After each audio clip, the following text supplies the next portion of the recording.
So you want to do what? I want to redo the shower. It's a perfectly fine shower. It's new-ish. It's okay, but it could be amazing. I'll see what I can do. Okay, well, we are where we are. Here's what we're gonna do here. We're gonna remove this first, and then we'll see what we can come up with. Blank canvas. Oh, I wear my perfect shirt. It's Wrecking Day. Go check it out, link in the description. Help support these projects.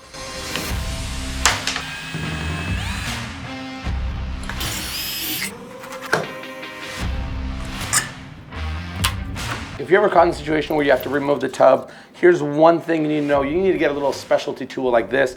This removes the drain. Once you put it in place, you can just use a screwdriver and then unscrew that, and that should disconnect it from the bottom drain. Now we gotta cut off about 1 inch perimeter around. There should be screws that's securing this fixture into the studs.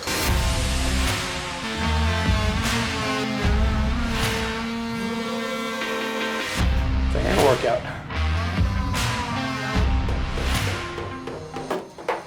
All right, looking good. See, the screws are right over there. So they're gonna go right around the perimeter. Once you disconnect them, it should pop out just easily. Well, not too easy because it's uncomfortable. We'll figure something out. Ooh, I have something that'll make this a lot easier. I stole this chisel from my father-in-law like 9 years ago from his toolbox. It's dull, so it makes it perfect to break stuff out like this. I didn't want to ruin any of my chisels. I hope he doesn't watch this.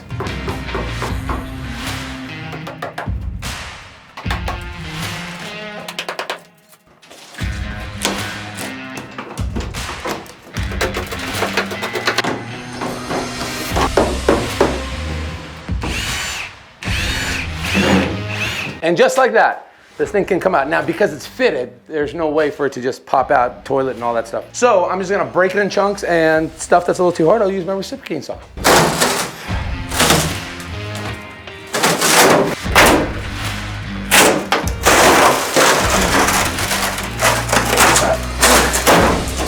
Hold, smash.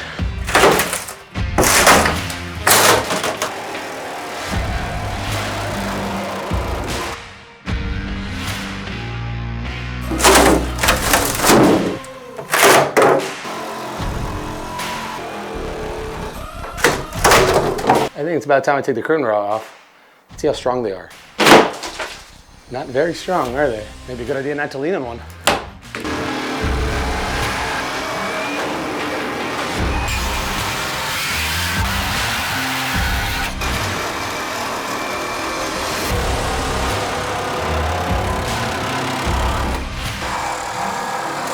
I think I'm gonna need a new reciprocating blade.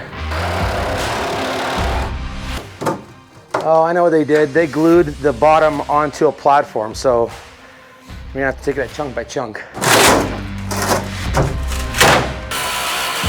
We drew first blood. Let's bless this thing. Simba style.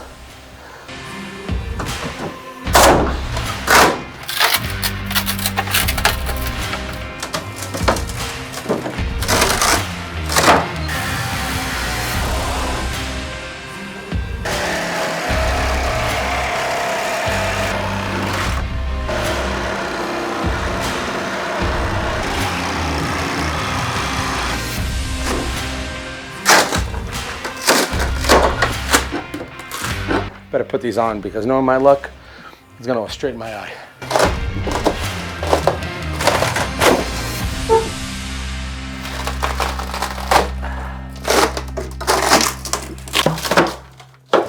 I'm exhausted working on the shower. This is why I gotta rest and rehabilitate. This is why we talk about sponsors of today's video, Sweet Night. Their mission is to make sure you get the best quality sleep possible, period. Their mattresses and their sleep accessories are designed to make sure that you have the best, most comfortable sleep night, and most importantly, all night long. So whether you're concerned about the quality of sleep or sleeping through the night, like I usually used to do, they provide solutions to make sure you get the much needed shut-eye. The Sweet Night Starry Night mattress series is one of their latest Amazon-only products offering in the quality affordable mattress category. What makes them stand out is their quality and effective 4-layer design. The base foam layer, the temper pocket coil support, comfort layer, and my favorite, the gel transfer cooling layer. The Starry Night will keep you quiet and at ease. Quality memory foam for your body contouring, excellent motion isolation, good edge support, reactive rebound pocket coils, gel transfer layer for a cool sleep, and a breathable cover with Starry Night design.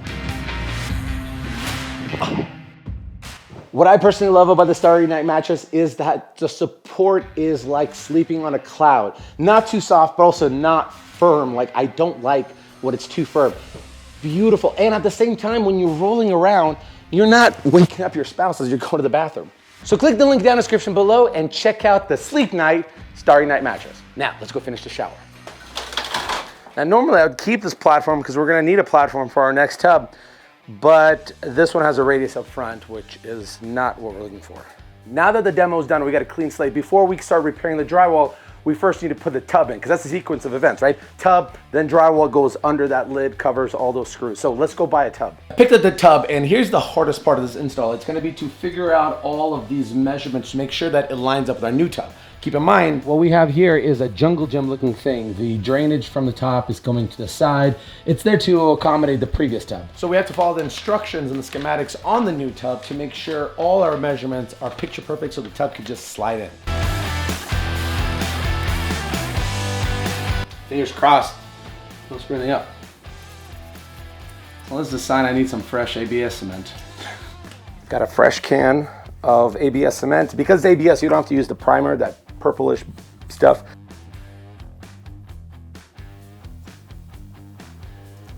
Slide in, quarter turn, should be good.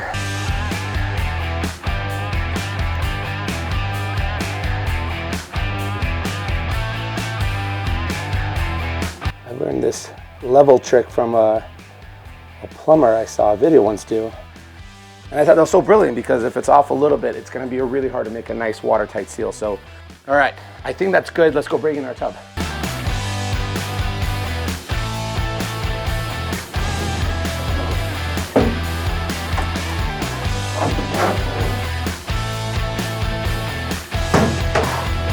Oh my goodness, it fits. Victory! Oh no, there's bound to be something. I forgot these gaskets are supposed to sit on the outside of the tub, not the inside. Jeez, okay.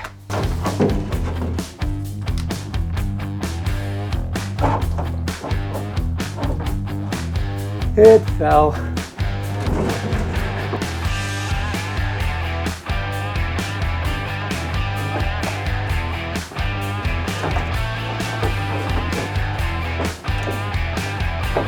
Right now, we'll just put everything back. I am gonna use some plumber putty for this gasket there. I feel like we're doing arts and crafts. This is literally like Play-Doh. So when we tighten this, that should compress the gasket, creating a water seal, and excess will squeeze out, and then we'll just take it off. All right, drain secured. Let's secure this one. Overflow secured. Now secure the tub. So we gotta make sure this tub is leveled. I don't see why it wouldn't be because sitting on concrete. Most tubs usually have holes in here, but these folks decided to come up with a different technique where these latches go underneath and then press them down and secure in place. And then the rest of them have these little plastic filaments that they sit in like that and then get screwed into the studs.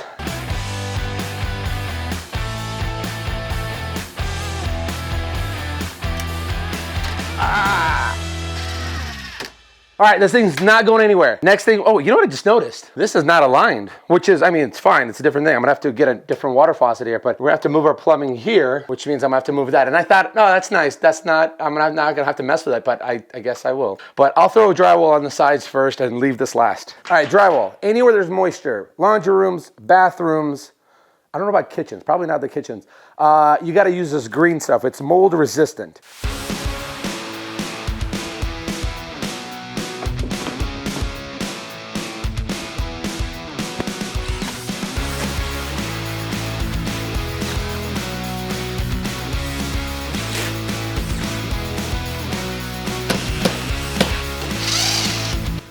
Now that the drywall's hung, we gotta start taping all the seams. So when we use large format towel, it looks good.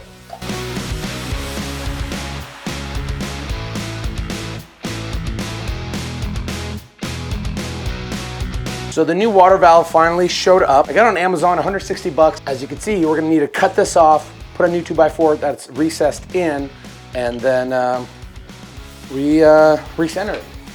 Shouldn't be too hard, but we all know that things are always gonna go wrong. Ooh, good catch. This almost looks like an antique artifact.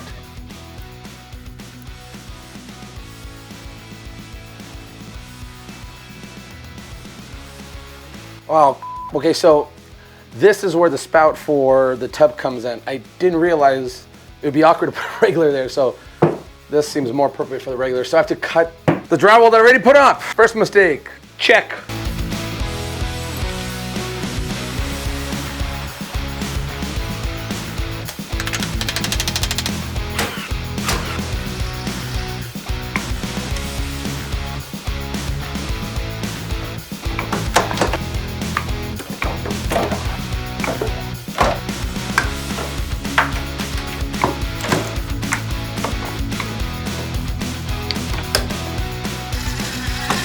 Usually it's a piece of copper and then you slide it on, there's a little Allen key to tighten it.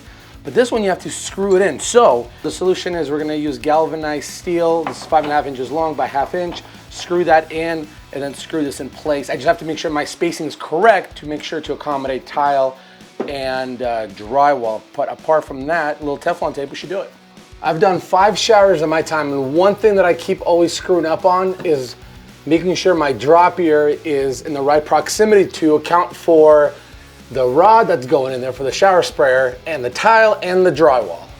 Every single time I have to tinker with it. So right now I'm going the extra mile on my 6th shower, make sure it's daggone perfect. And that is. Just putting a stopgap on there because we need to go pressurize this and see if it leaks. All right, the water main line is turned on. I'm watching for leaks. I'm probably gonna check this for the next hour.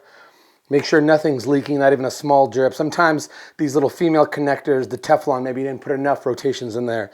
And then I'll be comfortable putting my drywall back on. Mudding the rest of it, as you can see, I already started. I just need to float it because for some weird reason, there's a lot of off balance parts. So I wanna make sure my tiling job is gonna be superb.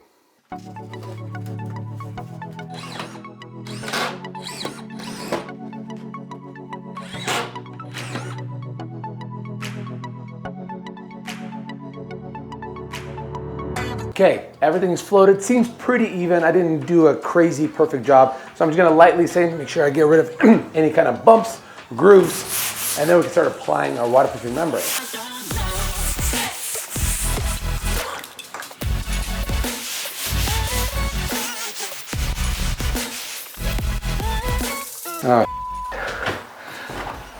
This part, and slightly this part, but mostly just this, is not dry. In fact, I think I caked too much on, so it's cracking.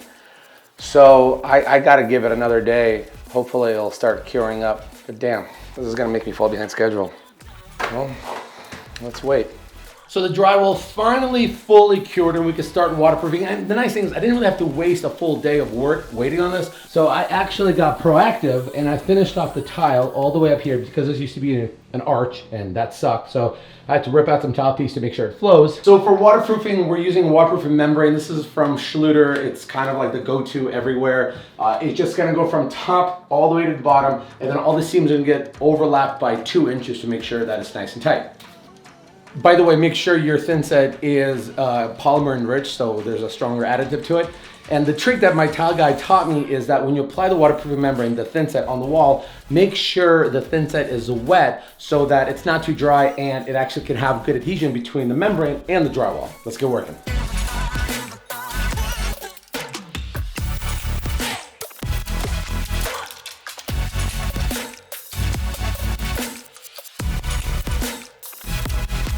Folks, it's a very special day because the tile just showed up. The tile that we're going with is our trusted source, Bedrosian Tile. We're very thankful to partner with them on this. This is from their Color line, and the color is a Nomad Noir. I'll link them down in the description below. Go check them out. They have the best selection. That it's the only place that Irene actually likes to get tile from. Let's get to work.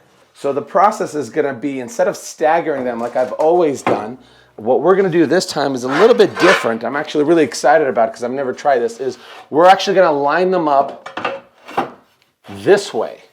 And we don't need to match any of the patterns or anything, which I don't even think is even possible. And we're gonna space them out with my little spacers, use my little cap setup to make sure they're level, because with large format tile, it's very easy to have a lot of big seams. So this stuff will actually help it level, so it's a flawless install.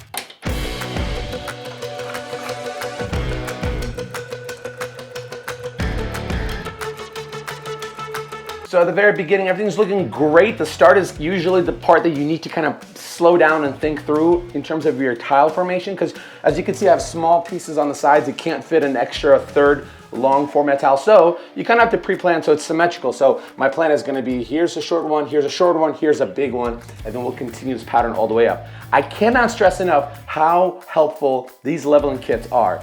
It's crazy, crazy good. Spend the extra 60 bucks on top of your projects, get that, and you will not regret it.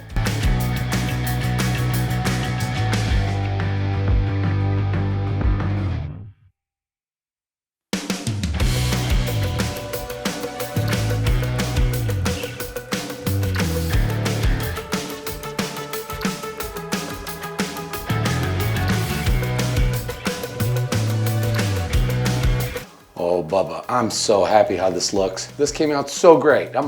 There are mistakes, and there's always mistakes. I'm not gonna point you out where they are, and I think an average person won't catch them, but when you make stuff, you always know where they are, but I'm proud of this. And I didn't talk about these transition pieces.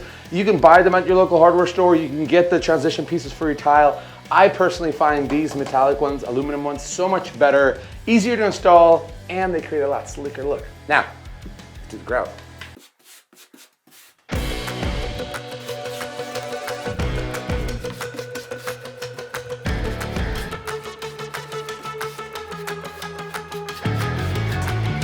It's at this moment that I'm so happy I went with large format tile. This would be a pain in the butt if I had to do all the small little tiles. My arms are killing me already.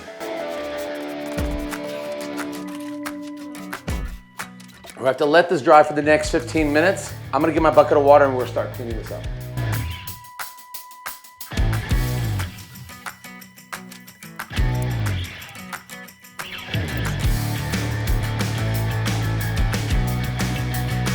Wow, this thing is really, really starting to pop. Now the tile details, the little lightning strikes is freaking cool. Now I gotta let this grout dry overnight, and then tomorrow we'll start adding our shower enclosure. And the one that I got is, it's cool, man. Check out this shower glass. This is frameless, it's beautiful. I love that it has this grid pattern here. It's just gonna give this cool texture look. Here's my only problem when it's installing this thing.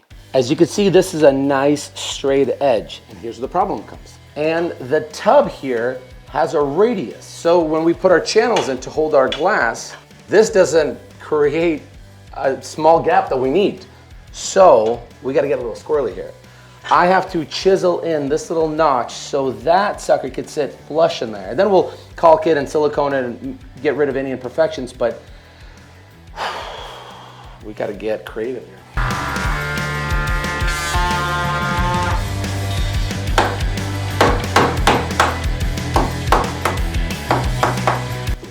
Oh, that's perfect. And there's not a lot of concealing that needs to happen after that. Again, 100% silicone, some caulking, and nobody knows what we did. All right, now let's put the bottom channel in first. I already pre-drilled my pilot holes to make my life easier.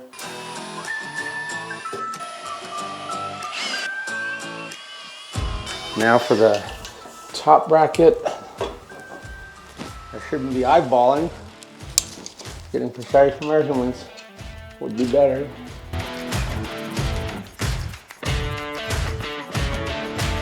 So drilling through tile, you need a tile drill bit. This is 3/16, perfect for the screws. I got it on my hammer setting. It kind of it's the most ideal for it to not overheat and also give that impact so it chisels away the tile part. Slow and steady wins the race here.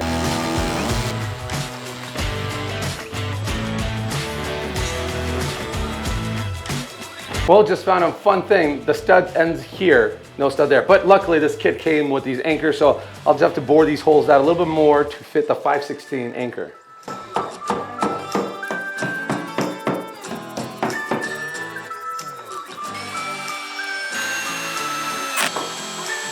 So the instructions say we have to put a bead of silicone, 100% waterproof silicone, on the inside of both of these channels. That way they are secured. Usually I use hardware that has little setting screws inside, but this kit for some reason didn't. I'll link in the description below. It's like 300 bucks, which I don't know what I think about enclosures costing so much. They want us to cut this rubber strip, about 2 layers. This will create the cushioning for our glass.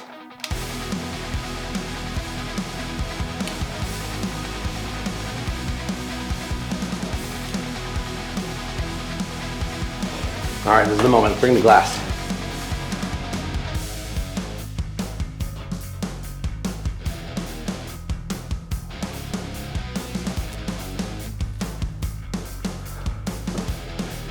Folks, this thing is looking perfect. I gotta drop silicone down this channel, as instructions say, to have more of it holding up there. And then, once that's done, I got a silicone inside and outside, bottom, top, all my crevices and all around the perimeter of the tub, so that when water comes down, it all trickles down and doesn't get into all the nooks, crannies, and crevices that grout perhaps will crack over time.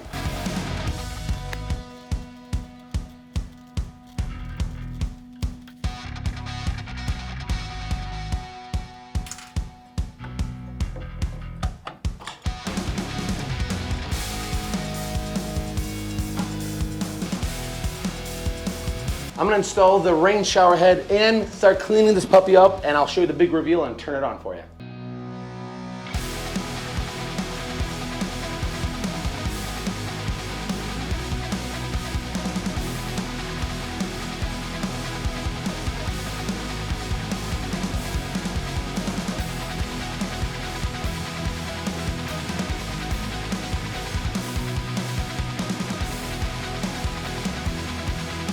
Hey, thanks so much for watching the shower remodel. It came out incredible. And if you're curious what this is behind me, well, that's the next big thing that we're tackling along, and I am extremely anxious about it and scared. Be sure to check out next week, and here's a video in the meantime that I think you might enjoy.